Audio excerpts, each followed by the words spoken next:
Berlin's mayor says left-wing political extremists are most likely behind an attack on the city's electricity infrastructure that has left tens of thousands of homes without power.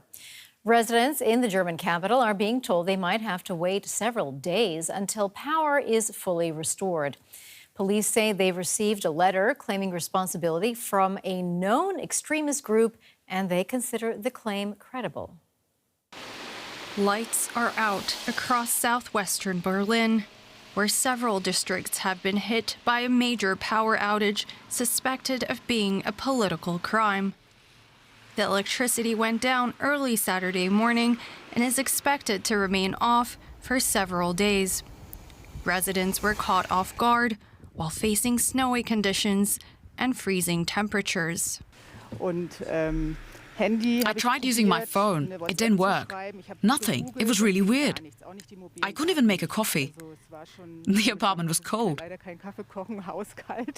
Yeah, not great. I thought if the whole house has no power, then it must be something bigger. Then I looked at my phone. It was in satellite mode, which was also strange. Around 50,000 households were affected. Berlin's electricity grid operator said the outage was caused by a fire that burned several cables near a power station in Lichterfelde, one of 4 blacked-out neighborhoods. Stromnetz Berlin also said the outage resembled a politically motivated attack and that it will take days to repair the damage. When we asked one of the partner companies to help us restore the power supply and described the situation, they said it would take weeks for such a repair. We've now agreed to do everything we can to get it done within 5 days. Police are investigating the incident as a suspected arson attack and say they have received a letter claiming responsibility for the power outage without naming the group. But German media reports say the far-left Volcano Group, which has claimed several such attacks in recent years, was behind the letter. Let's bring in Hans-Jakob Schindler. He's Senior Director of the Counter-Extremism Project. Welcome back to DW. So we just heard there that German police suspect the so-called Vulkangruppe, translated as Volcano Group, to be behind this attack on Berlin's electricity grid. What can you tell us about this organization and who its members are? So the group founded around 2011, they are from the anarchist left-wing extremist spectrum, and they have been making a name for themselves since, with several real big attacks against infrastructure, including critical infrastructure in Berlin and Brandenburg, against the train system, 2011 to about 2015, twice against the Tesla factory in Brandenburg in 2021 and 2024, and they are very likely behind an attack against a technology park in Adlersdorf, which also wrecked the electricity grid there. It is a loose group of individuals that nevertheless seem to have an identifiable leadership, because the way these letters, and part of their MO is always to leave a letter claiming responsibility under some varying names: Vulcan Group against the progression of the destruction, or the Volcan Group against down with the power. However, it seems to be the same group of people who formulate those letters. Hence, there is the assumption that it is actually a working structure, but it is within the anarchist structure of the left-wing extremist spectrum. And what exactly are they hoping to achieve with these sorts of attacks? Well, I mean, this is where it gets a little bit bizarre. So the anarchist spectrum of the left-wing extremists see all state structures, including, for example, social aid or unemployment insurance, as inherently structurally violent. And in their ideology, they want to the destruction of all state structures. They are against modern technology. They are against AI, for example. They attack the power grid. They attack the train station, the train system. So what they want is to bring down the state, and then from this pure state of anarchy, build something up far more egalitarian. Hence, what happened last night really is, in the classical definition, a terrorist attack. You mentioned that they've been doing this for a while. So why was Berlin not better prepared for this kind of attack? Well, first of all, we do have a very active left-wing extremist milieu in and around Berlin and Brandenburg, which means terrorist groups like this do have a large support system. We just seen a couple of years ago the arrest of the final member of the fourth generation of the Red Army faction in the middle of Berlin. That's how strongly this social support network is, that terrorists can hide for decades within Berlin without the authorities being aware of it. Secondly, of course, and this is not just Berlin, here we just see this group being active, this is true for all of Germany, because large infrastructure projects, including critical infrastructure projects, are usually public tenders. All of the technical details are, or most of the technical details are actually publicly available, including plans and maps. And therefore, critical infrastructure, if you know where to look, you can research online without actually having to go into any offices and break in and steal any plans. So there is a real vulnerability here in Berlin, but that's not just in Berlin, that's all over Germany, because as a democratic society, we tend to be very transparent, especially when it comes to large-scale infrastructure projects financed by taxes. That was Hans-Jakob Schindler, the Senior Director of the Counter-Extremism Project. Many thanks indeed for breaking it down for us. We appreciate it. DW reporter Lars Halter is with me now. He is directly affected by the power outage as a resident of southwestern Berlin. Lars, first of all, talk to us about your night. Sure, Michael. It was interesting because it really started in the afternoon when I had to run some errands. You need some flashlights. You need to find out where you can charge your devices, your power bank. So I was out and about. The family was at home. And as I was driving home, you know, it gets dark early. 4:30 is basically dark out. And then you drive through this city, a city of 3 million people. There's no traffic lights. There's no street lights. And the traffic's slow, of course, because it's also icy. There's a lot of snow. And then at every intersection, you have to really be careful because nobody really knows what they're doing or so.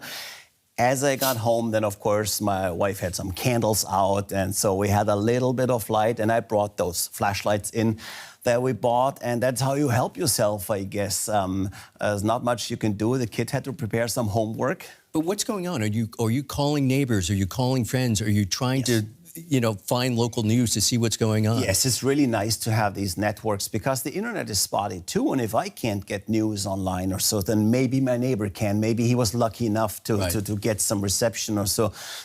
So you're meeting people sometimes on the street or so. You try calling people. Some of my friends who are actually very, very close to my house, they are actually fine. They have electricity. So you were just right at the border of that section. And so you try to get your information there. Lars, here's the thing. When I first found out that this was happening, the first thing I thought was I should try to call home and find out what's going on in my place.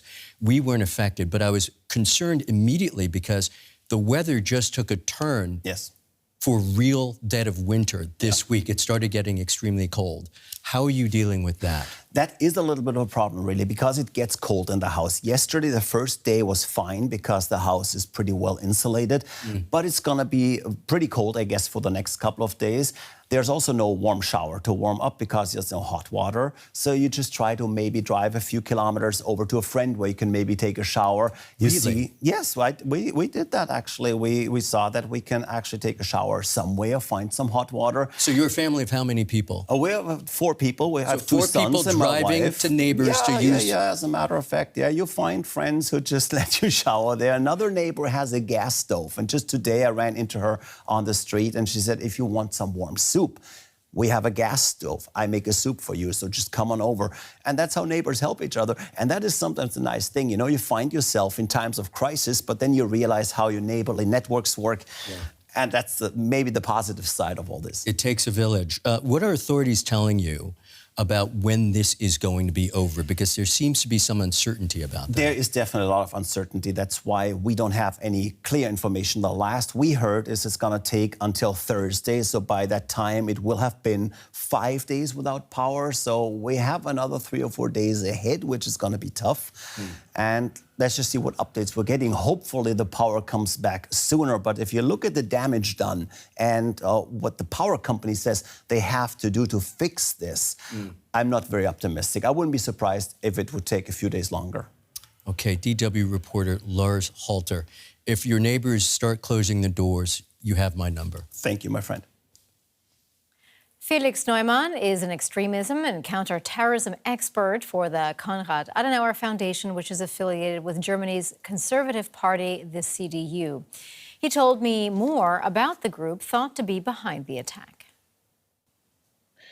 This organization is a far-left group that was founded in 2011. So it's in existence for roughly 15 years. And since then, it committed multiple attacks. So their aim is most likely on critical infrastructure, especially electricity. We have seen an attack 2 years ago on the Tesla electricity infrastructure, which they committed also, and that was a huge problem for the Tesla factory in Grünheide in Brandenburg. Well, it was clearly also a huge problem for Southwest Berlin.